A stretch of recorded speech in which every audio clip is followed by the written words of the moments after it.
വിശുദ്ധ കുരിശിൻ്റെ അടയാളത്താൽ ഞങ്ങളുടെ ശത്രുക്കളിൽ നിന്ന് ഞങ്ങളെ രക്ഷിക്കണമേ. ഞങ്ങളുടെ തമ്പുരാനെ, പിതാവിൻ്റെയും പുത്രൻ്റെയും പരിശുദ്ധാത്മാവിൻ്റെയും നാമത്തിൽ ആമേൻ. വിശുദ്ധ ഗ്രന്ഥം പഴയ നിയമത്തിലെ 21-ാമത്തെ പുസ്തകമാണ്. 15 അധ്യായങ്ങളിലായി വിവരിക്കുന്ന 2 മക്കബായർ. ഇത് 1 മക്കബായരുടെ തുടർച്ചയല്ല, അതിന് സമാന്തരമായ ഒരു പുസ്തകമാണ്.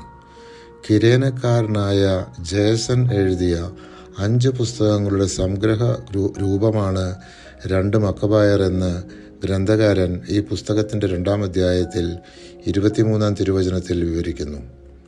യൂദാസ് മക്കബേസിൻ്റെയും സഹോദരന്മാരുടെയും ചെയ്തികൾ, ദേവാലയ ശുദ്ധീകരണം, ബലിപീഠ പ്രതിഷ്ഠ, അന്ത്യോക്യസ് എപ്പിഫാനസിനും പുത്രൻ യൂപ്പാത്തോറിനും എതിരെ നടന്ന യുദ്ധങ്ങൾ, യഹൂദ വിശ്വാസത്തെ സംരക്ഷിക്കാൻ തീഷ്ണതയോടെ പ്രവർത്തിച്ചവർക്ക് സ്വർഗത്തിൽ നിന്ന് ലഭിച്ച ദർശനം, സംഖ്യയിൽ ചെറുതെങ്കിലും കർത്താവ് ദയാവായ്പോടെ തങ്ങളിൽ പ്രസാദിച്ചതിനാൽ അവർ നാട് മുഴുവൻ പിടിച്ചടക്കിയത്, ആ കിരാതവർഗങ്ങളെ അനുധാവനം ചെയ്തത്, ലോകപ്രസിദ്ധി ആർജിച്ച ദേവാലയം വീണ്ടെടുക്കുകയും നഗരത്തെ സ്വതന്ത്രമാക്കുകയും അസാധുവാക്കാനിരുന്ന നിയമങ്ങൾ പുനഃസ്ഥാപിക്കുകയും ചെയ്തത്, ഇതെല്ലാമാണ് ഈ പുസ്തകത്തിൻ്റെ ഉള്ളടക്കം.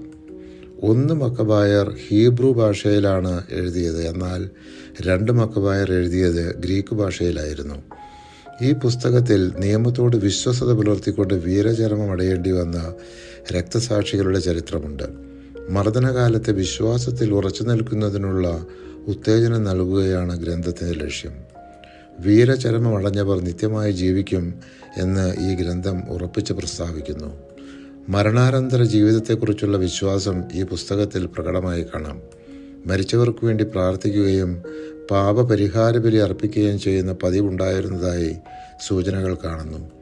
അന്ത്യനാളുകളിലെ ഉയർത്തെഴുന്നേൽപ്പ്, വിശുദ്ധരോട് മധ്യസ്ഥം യാചിക്കുന്നതിൻ്റെ ഔചിത്യം എന്നിവയെല്ലാം ഈ പുസ്തകത്തിൻ്റെ 7, 12, 15 എന്നീ അധ്യായങ്ങളിൽ വിവരിക്കുന്നു.